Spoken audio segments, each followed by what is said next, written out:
witam Cię na kanale Silver Star, czyli Srebro Kobiecym Okiem. We wtorek wieczorową porą delikatne, małe spotkanie z treściami merytorycznymi.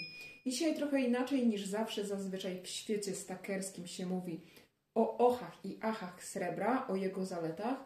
Dzisiaj chciałabym się trochę skoncentrować na zagrożeniach, które niesie ze sobą to aktywo inwestycyjne, bo jak to w świecie inwestycyjnym, bez względu na to, w co inwestujemy, musimy pamiętać o tym, że każde aktywa ma swoje szanse, ale również zagrożenia i rzeczy, uwarunkowania, na których możemy stracić, inwestując w nie swoje pieniądze. I chciałabym tym samym zaprosić Ciebie, drogi widzu, do dyskusji na temat wad srebra inwestycyjnego jako aktywa, w którym lokujemy swój kapitał. Być może ja nie wyczerpię tematu. Pamiętajcie, że nie mam wszechwiedzy. Moja wiedza jest okrojona i bardzo zawsze z ciekawością poznaję opinie moich widzów. Więc jeśli przyjdą Ci do głowy zagrożenia bądź wady związane z tym aktywem inwestycyjnym, jakim jest srebro, inne niż te, które ja wymienię w swoim filmie, bardzo Cię proszę, żebyś podzielił się z nami swoimi sugestiami, a one na pewno sprawią, że będzie to ogromna wartość dodana na tym kanale. Kończę przydługi wstęp i zaczynamy. Ze względu na swoje unikalne właściwości fizyczne, srebro jest stosowane w przemyśle jubilerskim, elektronicznym i elektrotechnicznym, a także, jak wszyscy wiecie, w medycynie, optyce, energetyce, motoryzacji i wielu innych gałęziach przemysłu. Przemysł zużywa aż 40% światowej produkcji srebra. Z każdym dniem używa go coraz więcej, dlatego że coraz to nowe technologie potrzebują srebra, żeby istnieć. Także, mówiąc krótko, srebro jest bardzo cenioną rudą inwestycyjną.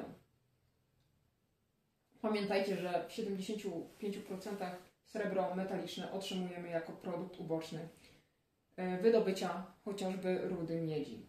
I jakie ja widzę zagrożenia czy wady srebra inwestycyjnego? Po pierwsze, musimy pamiętać, że rynek srebra fizycznego jest płytki i mały. Znalazłam specjalnie dla Ciebie taką stronę visualcapitalist.com, All of the World's Money and Markets in the Visualization 2020. I to jest strona, na której genialnie poprzez piktogram, przez kwadraciki zobrazowane są wielkości klas aktywów, w tym również srebro. Postaram się to zamieścić w tym filmie, żebyś właśnie mógł zobaczyć, ile szacunkowo zajmuje rynek srebra, jak jest on mały, w stosunku do chociażby kryptowalut, do rynków akcji, czy do chociażby złota, żeby mieć porównanie pomiędzy jednym a drugim aktywem inwestycyjnym. Teraz właśnie możesz obserwować te kwadraciki. Całkowita podaż, czyli ilość wydobywanego i sprzedawanego srebra, wynosi około 1 miliard uncji. Z drugiej strony roczna podaż złota wynosi około 120 milionów uncji. Oczywiście wartości te są zmienne w czasie, w zależności od opłacalności wydobycia.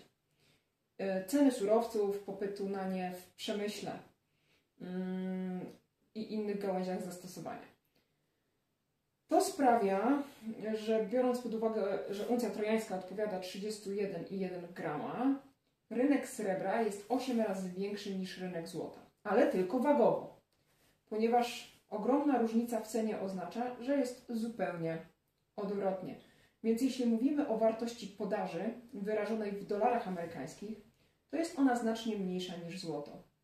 Przy obecnych cenach wartość rynku złota jest 10,4 razy wyższa od wartości srebra. I tutaj przygotowałam dla Was drugą grafikę, która pokazuje Wam kapitalizację zarówno rynku złota, jak i rynku srebra. Możecie sobie do niej w wolnym czasie się odnieść. To jest 8marketcap.com. I teraz to, o czym przed chwilą powiedziałam, to, że rynek srebra jest bardzo mały i płytki, niesie ze sobą drugą wadę i drugie zagrożenie. Srebro jest podatne na wahania ceny. Ceny srebra są bardziej zmienne niż złota. Im mniejsza kapitalizacja, tym łatwiej jest wywołać oczywiście wahania cen przy takich samych nakładach finansowych. Mamy więc do czynienia z sytuacją, w której w czasie trwania hossy rynków kruszców srebro może rosnąć w procentach więcej niż złoto i mawia się, że srebro jest złotem na sterydach, ale w czasie trwania bessy, czyli wtedy, kiedy metale szlachetne spadają na swojej cenie, będzie dokładnie odwrotnie, czyli wtedy srebro będzie miało cenę podatniejszą na wahania, czyli procentowo spadnie o wiele więcej niż złoto. Także kolejną wadą, kolejnym zagrożeniem jest to, że nie tylko srebro potrafi dać większe zyski, ale również potrafi dać większe straty w momencie, gdy jest po prostu bessa. Znowu odwołując się i wracając do tego, że srebro fizyczne jest bardzo małym rynkiem, bardzo płytkim, powoduje trzecią wadę lub trzecie zagrożenie tego surowca. Srebro jest aktywem bardzo podatnym na manipulację dużego kapitału, na manipulację poprzez światowe banki chociażby, czy tak zwane wieloryby. I tutaj najlepszym przykładem, żeby poprzeć to założenie, że srebro jest aktywem podatnym na manipulację, jest przykład JP Morgana. W 2008 roku JP Morgan przejął upadający bank Bear Stearns, który był oczywiście w złej sytuacji finansowej, tym samym dziedzicząc dużą pozycję shortów na kontraktach na srebro. I kiedy na przestrzeni lat 2010-2011 cena metalu rosła, JP Morgan jeszcze bardziej zwiększał pozycję short. W roku 2011 pęka nam bańka na srebrze i bank zaczyna skupować srebro w formie fizycznej, ponieważ cena tego kruszcu gwałtownie spada. I w kolejnych latach żaden z podmiotów bankowych nie wykazuje takiej determinacji w skupie srebra fizycznego, jak właśnie JP Morgan. Czyli im bardziej cena metalu spadała, tym bank więcej skupował i akumulował tego aktywa. Łącznie w latach 2011-2019 JP Morgan kupił ponad 160 milionów uncji srebra, czyli równowartość 15% globalnej produkcji. W czym tkwi ironia całej sytuacji? Otóż paradoks polega na tym, że przecena metalu fizycznego była wywołana otwieraniem dużych pozycji short przez instytucje bankowe, między innymi właśnie JP Morgan. Czyli ta sytuacja pokazuje nam, że jeśli jesteśmy dużym graczem, mamy duży kapitał, to opłaca nam się manipulować aktywem w dwie strony. Jeśli mamy to aktywo w postaci papierowej, bo shorty zakłada się na srebrze papierowym za pomocą kontraktów terminowych, możemy przy pomocy innych dużych podmiotów, innych banków spowodować, że będzie bardzo duża obsuwa i zwała ceny srebra fizycznego, a kiedy będzie to aktywo bardzo mocno niedowartościowane, my jako ten duży gracz po prostu wsadzimy w nie bardzo duży kapitał i odkupimy je po bardzo, bardzo niskiej cenie, akumulując tym samym ogromne jego ilości w magazynach. Także nie jest tajemnicą, że JP Morgan jest właśnie tym bankiem światowym, który ma największe zmagazynowane pokłady srebra fizycznego. A teraz przechodząc do takich bardziej pragmatycznych wad srebra inwestycyjnego, to przychodzi mi do głowy, że zajmuje ono więcej powierzchni w przechowywaniu niż na przykład kryptowaluty czy złoto. Już pozostając w obrębie metali szlachetnych, na pewno zajmuje więcej miejsca w przechowywaniu jak złoto. Dlaczego?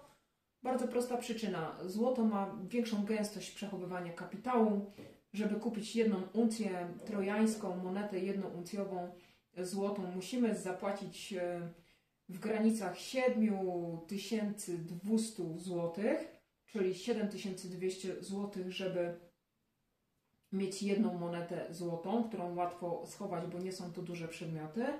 Natomiast w tej cenie, jeśli będziemy chcieli kupić srebro, to wyjdzie nam 50 kilka sztuk takich monet, co optycznie możecie zobaczyć, że 1 złota moneta równa się w granicach 2 tub monet srebrnych. Czyli już będziemy potrzebować więcej miejsca, żeby to srebro schować. Oczywiście przy małych ilościach, jeśli mamy tam kilka monet srebrnych, to nie sprawia nam dużego problemu. Natomiast jeśli kupujemy rzeczywiście na tuby albo na opakowania zbiorcze zwane Monster albo Master Boxami, bo każdy mówi inaczej, czyli kupujemy na przykład 500 sztuk monet 1-uncjowych srebrnych, no to już rzeczywiście musimy się zastanowić nad tym, gdzie to przechować, jak to przechować, żeby było dobrze i żeby nikt przypadkowy się na to nie natknął i nam tego po prostu nie zabrał. Kolejna wada srebra inwestycyjnego, z którą nam, stakerom i zbieraczom wszelakim przychodzi się zmierzyć, to jest to, że srebro jest metalem reagującym ze związkami chociażby siarki w powietrzu i wtedy srebro patynuje. Wychwytując związki siarki z powietrza, srebro pokrywa brązowawy nalot albo w postaci kropeczek, albo patynuje cała moneta i to powoduje, że mówi się, że srebro, w cudzysłowie oczywiście, się starzeje.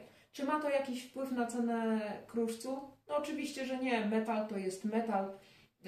Są również środki chemiczne, które czyszczą tą patynę, ale prawda jest taka, że złoto nie jest obciążone patynowaniem, a srebro jest i znam estetów, którym to po prostu przeszkadza, że moneta ma pewien nalot. Natomiast należy pamiętać, że mimo iż jest to właściwość srebra, nie wpływa ona na zawartość srebra w srebrze, bo przecież patyna nie zmniejsza nam objętości srebra. Nawet jeśli moneta będzie spatynowana, to nadal będzie to 31,1 grama, jeśli będzie w przypadku monety oczywiście 1-uncjowej.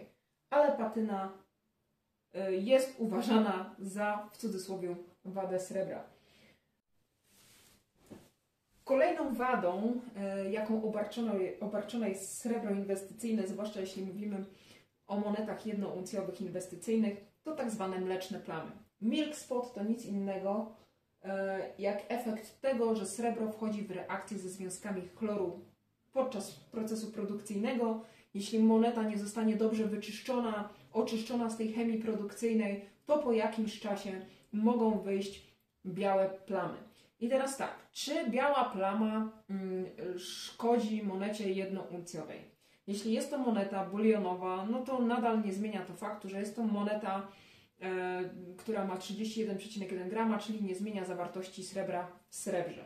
Natomiast jeśli bawimy się we fliperkę monet srebrnych i kupujemy monety premium i na nich wyjdą nam milk spoty, no to prawda jest taka, że obniża nam to cenę rynkową, bo nikt nie chce płacić więcej za monetę premium, która ma białe mleczne plamy. Więc jest to wada w przypadku, jeśli inwestujemy w monety premium i te monety premium po jakimś czasie, po upływie na przykład roku czy 2, wyjdą na nich białe plamy.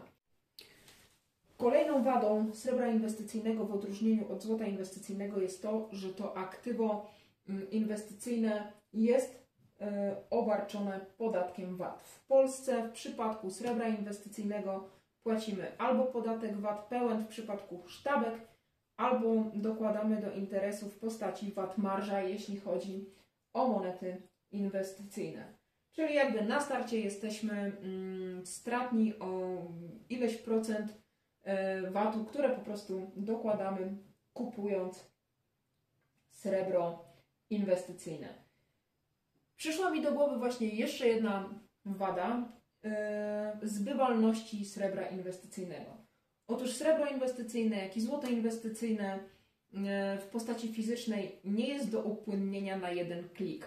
Wiecie, kryptowaluty, akcje, aktywa finansowe tego typu są bardzo łatwo zbywalne. Na dobrą sprawę za pomocą jednego kliknięcia czy dwóch przez system komputerowy jesteśmy w stanie upłynnić nasze aktywo. Natomiast, żeby upłynnić aktywo inwestycyjne w postaci srebra fizycznego, musimy wykonać kilka ruchów. Znaleźć odbiorcę albo zanieść to do dealera metali szlachetnych, czyli nie zrobimy tego z minuty na minutę, musimy wykonać szereg czynności, aby srebro inwestycyjne upłynnić.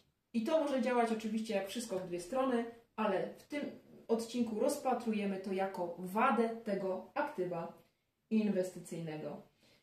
I ostatnia z wad srebra inwestycyjnego, taka już pół żartem, pół serio, trzeba pamiętać o tym, że srebro inwestycyjne w postaci fizycznej wciąga. I dzisiaj nawet rozmawiałam z jednym ze stakerów, Mariolo, pozdrawiam Cię bardzo serdecznie, i rozmawialiśmy właśnie o tym, że srebro w formie fizycznej w postaci monet jednouncjowych, a już w ogóle monet premium, wzbudza u nas coraz to większe chęci konsumpcyjne. My po prostu chcemy kupować to srebro, chcemy się nim otaczać, chcemy je podziwiać, chcemy je oglądać. Zatem może być tak, że czasem przeznaczymy na nie zbyt duże środki. To też jest pewna wada. Wszystko, co uzależnia, jest złe, nie jest dobre, ale oczywiście, tak jak mówię, pamiętajcie o tym, że to pół żartem, pół serio. I teraz moje pytanie jest takie, jest tutaj wśród nas bardzo dużo osób z większym doświadczeniem, z większą wiedzą inwestycyjną niż ja. Napiszcie proszę w komentarzu, jakie wady srebra inwestycyjnego w formie fizycznej jeszcze Wy dostrzegacie, a może nawet nie wady, tylko zagrożenia. Co może jeszcze się stać na tym rynku, co spowoduje, że nasze inwestycje po prostu mogą nam przynieść stratę. To jest ciekawe, to będzie wartość dodana do tego materiału dla wszystkich ludzi, dla wszystkich widzów, którzy go obejrzą. A ja dzisiaj się już z Wami żegnam. Bardzo serdecznie Was pozdrawiam. Dziękuję, że tu ze mną jesteście. Jeśli Wam to daje jakąś wartość, radość i chcecie oglądać nowe materiały na tym kanale, to proszę pamiętajcie o tym, żeby go subskrybować i włączyć dzwoneczek, który będzie Wam po prostu przypominał w powiadomieniach o tym, że nowy materiał jest już na kanale. Dziękuję Wam jeszcze raz bardzo serdecznie. Najlepszości, serdeczności, wszystkiego dobrego. Cześć!